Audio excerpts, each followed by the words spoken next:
In the year where I thought everything was finally going to take off, I froze.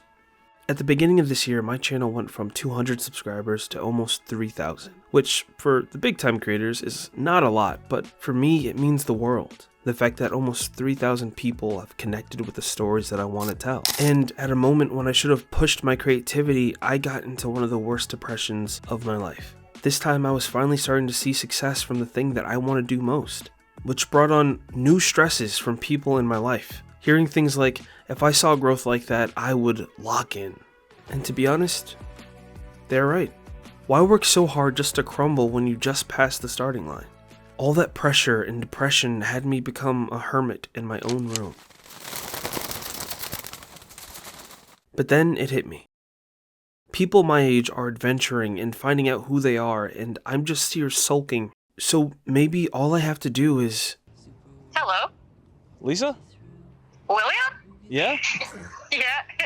Yeah, it's me. I was thinking, and Frank was thinking, we just go to Virginia, we pick you up, strap you on top of the car, and then we go to as far as Texas.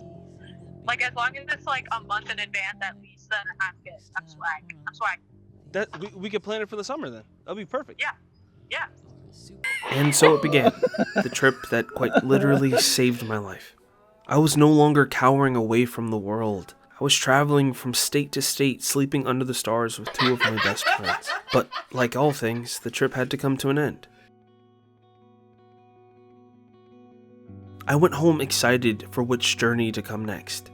And in doing so, I grew increasingly anxious. I was terrified of becoming that couch hermit again. In fact, I was so anxious that I ended up in the emergency room at 3 a.m. one night, just for them to tell me that it was a strong dose of anxiety and to try to calm down.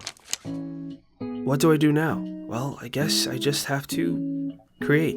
I began watching videos that inspired me again, and making videos and relearning the process of how to tell stories. I got into a healthy relationship, I was able to look myself in the mirror again, and if everything in life is part of your own personal book, then I needed this chapter.